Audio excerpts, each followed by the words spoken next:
Hello students. Now next chapter is current electricity. Now topic is electric current. So that what is the electric current? The rate of flow of electric charge through an area is called electric current.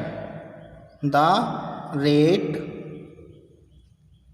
of flow of electric charge through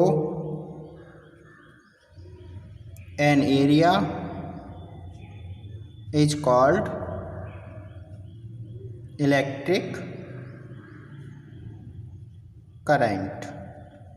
So that electric current I equal to Q upon T. Q is the charge and T is the time, and unit is ampere and denoted by capital A. Now if the positive charge flow in a conductor, then the direction of electric current along to the direction of positive charge. मान लो ये आपकी direction है positive charge के flow होने की, flow of positive charge, then the direction of current is along to the direction of flow of positive charge. In the case of negative charge, the direction of electric current is opposite to the direction of flow of negative charge. ये आपका negative charge है, आपका negative charge, ये negative charge, मान लो negative charge आपका इस direction में flow हो रहा है, तो जो करंट है वो आपका इसके अपोजिट डायरेक्शन में आपका क्या है, फ्लो होगा. Flow of negative charge. The direction of electric current is opposite to the flow of negative charge, and the direction of electric current flow along to the flow of positive charge. ये आपका positive charge है, मान लो positive charge आपका इस direction में flow हो रहा है, तो करंट भी आपका क्या है, पॉजिटिव चार्ज की डायरेक्शन में आपका क्या है, फ्लो होगा. हम ये देख लेते हैं 1 मिली एम्पियर इक्वल टू होता है आपका 10⁻³ ampere, and 1 micro ampere equal to होता है 10⁻⁻6 ampere. It is a scalar quantity. यानी इलेक्ट्रिक जो करंट होती है, electric current is a scalar quantity. Next है आपका elementary description of current flow through a conductor. तो इसमें फर्स्ट पॉइंट है no external electric field. No external electric field, यानी जब हमारे कंडक्टर पर हमने क्या कोई पोटेंशियल नहीं लगा रखा, तो पोटेंशियल नहीं लगा रखा तो कोई भी इलेक्ट्रॉन आपका मूव नहीं होगा. जब इलेक्ट्रॉन आपके मूव नहीं होंगे तो कोई भी करंट आपका फ्लो नहीं होगा. Electron do not move, hence no net current in the conductor. Second is on applying a potential difference,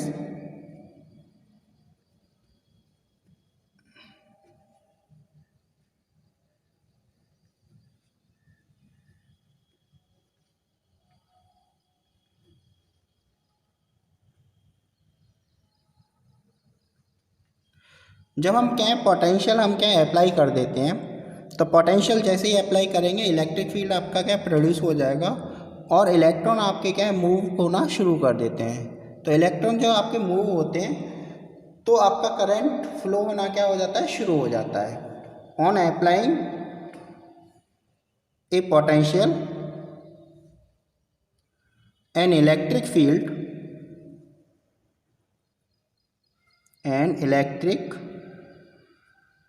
field E set up.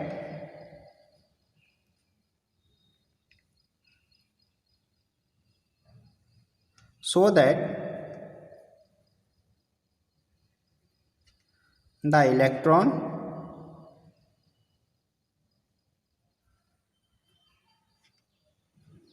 move randomly in the conductor and current is flow. Current आपका क्या है flow होना शुरू हो जाएगा। अब हम यहाँ पे देखते हैं drift velocity. What is the drift velocity? Drift velocity,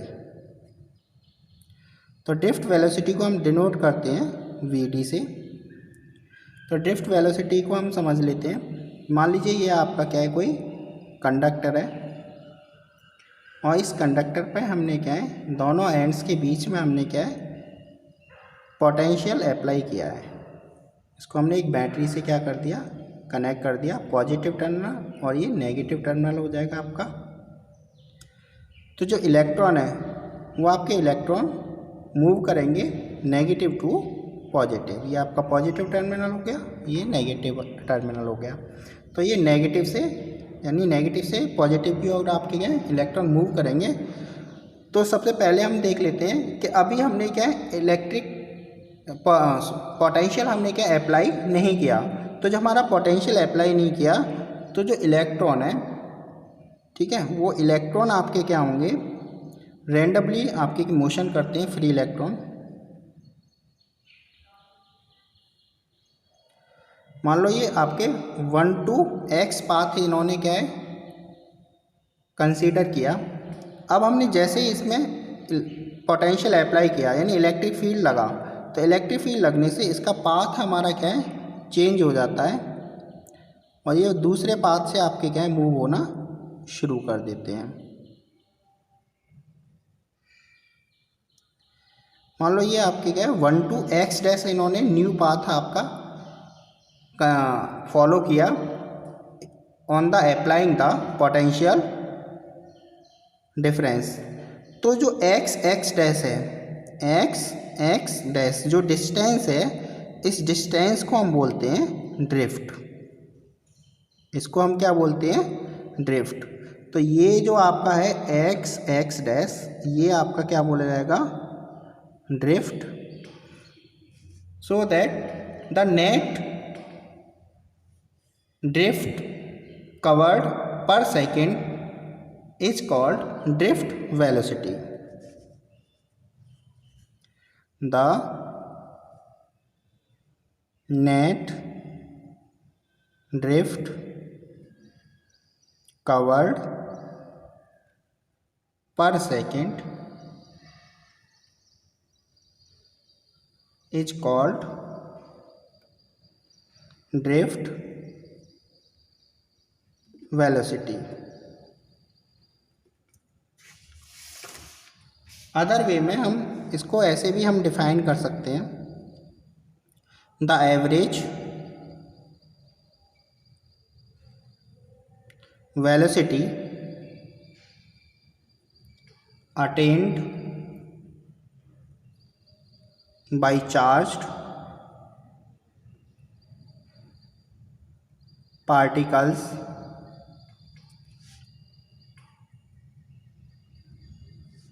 जैसे आपके electron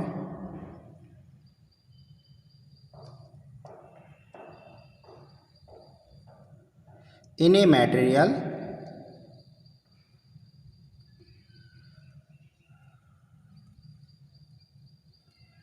due to an electric field known as drift velocity and denoted by Vd। Next है आपका relaxation time. Relaxation time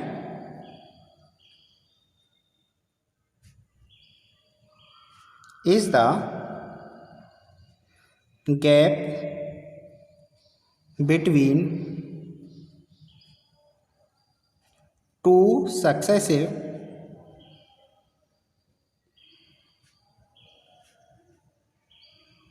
electron collisions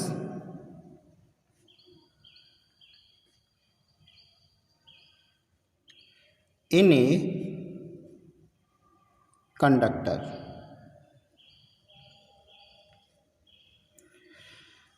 अब ये भी ध्यान रखेंगे कि जो ड्रिफ्ट वेलोसिटी होती है वो ड्रिफ्ट वेलोसिटी आपकी drift velocity is about 10⁻⁻⁴ metre per second. जो ड्रिफ्ट वेलोसिटी होती है वो लगभग आपकी 10⁻⁻⁴ सेकेंड के इक्वल होती है, बहुत ही कम होती है। और जो आपकी रैंडम मोशन होती है यानी speed of electron in random motion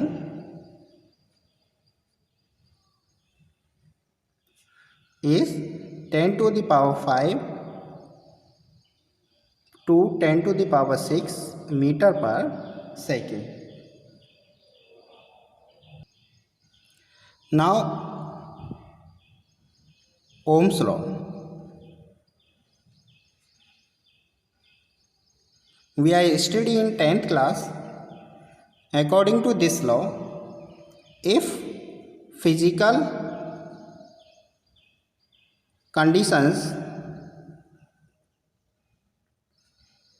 like as temperature,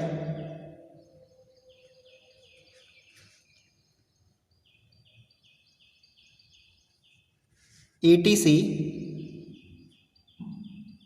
of a conductor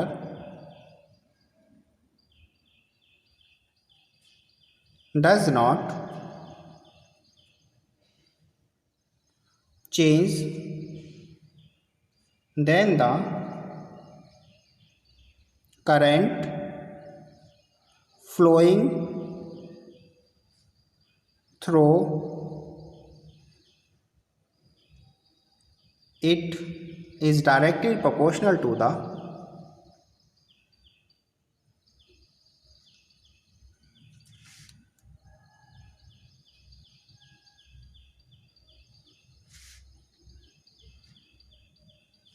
potential difference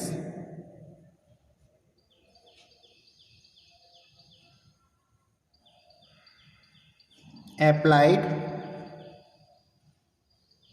across it। It means क्या है, कोई भी कंडक्टर है उसकी जब हम फिजिकल कंडीशन चेंज नहीं करते तो उस कंडीशन में किसी कंडक्टर में जो करंट फ्लो होता है वो करंट डायरेक्टली प्रोपोर्शनल होता है पोटेंशियल डिफरेंस के। It means I is proportional to V, या फिर हम बोल सकते हैं V is directly proportional to I. और प्रोपोर्शनल के साइन को हटाएंगे तो एक कांस्टेंट आ जाएगा are into I। R is the constant of proportionality and it is known as resistance of the conductor। ये आपका क्या है, resistance of the conductor। तो रेजिस्टेंस का जो वर्क होता है वो क्या होता है, करंट का अपोज करना। तो ये क्या करंट फ्लो होने का क्या है, अपोज करता है यानी विरोध करता है। तो रेजिस्टेंस आपका क्या है, डिपेंड करता है कंडक्टर के साइज पर, nature of the material and temperature. R is depend on size, nature of material and temperature.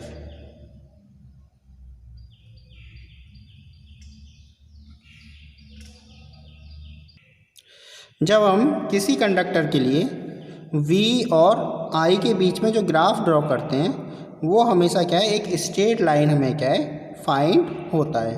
The graph between for a conductor, the graph between V and I for the conductor always a straight line.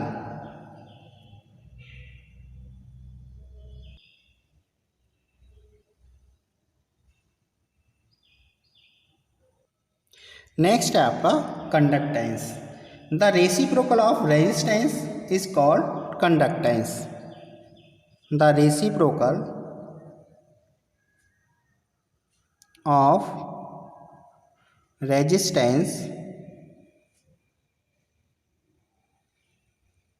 is called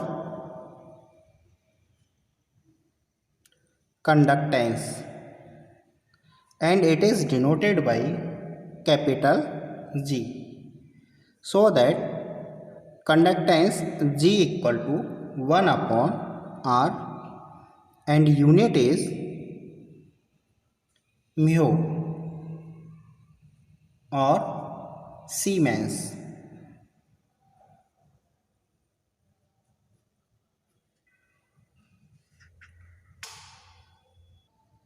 Next is resistivity,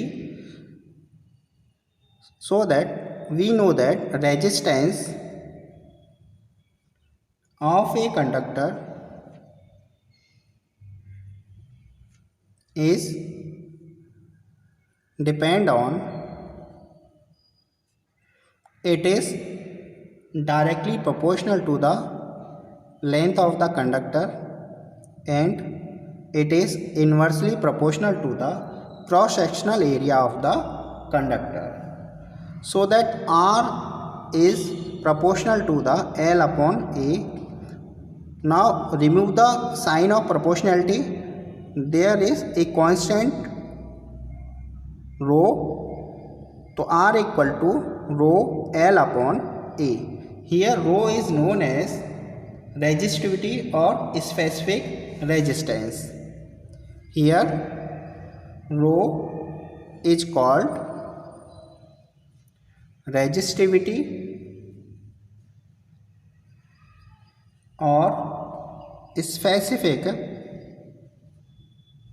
resistance and unit is ohm into meter.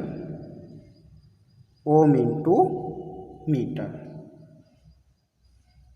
It is depend on the nature of the material. It is depend on the nature of the material.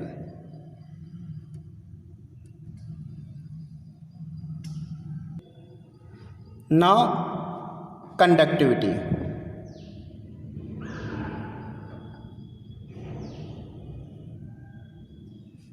And it is denoted by sigma. The reciprocal of resistivity is called conductivity. The reciprocal of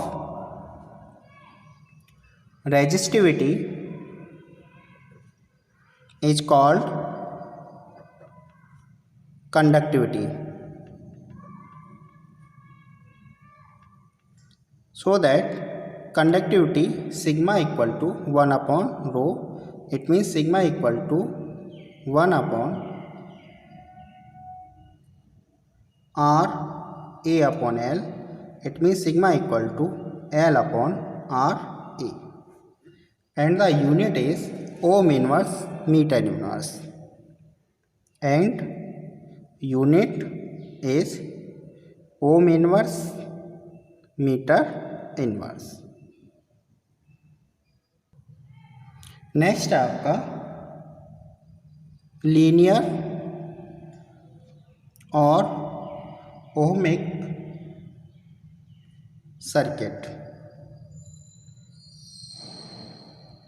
दो circuit which are obey the Ohm's law known as linear और ohmic circuit, यानी ऐसे circuit जो Ohm's law का हम पालन करते हैं वो आपके क्या बोले जाते हैं, ओहमिक सर्किट।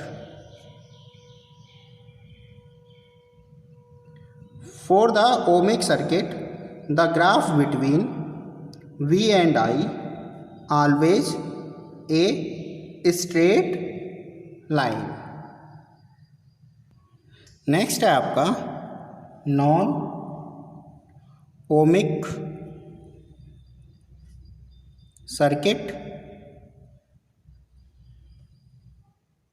और नॉन लीनियर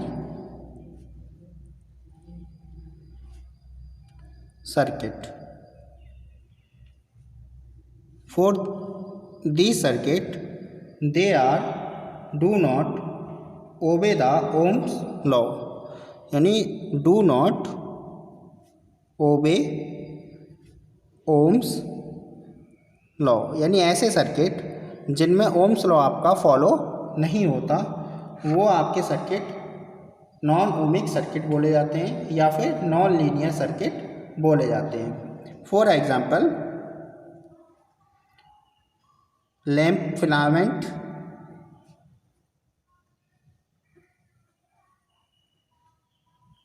लैंप फिलामेंट के लिए ग्राफ देखेंगे तो आपका क्या है, नॉन लीनियर आता है।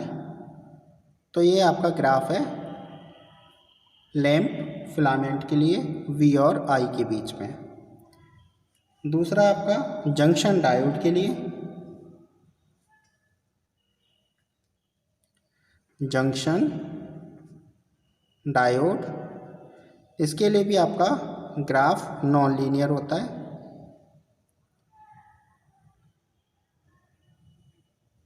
V और ये आपका I।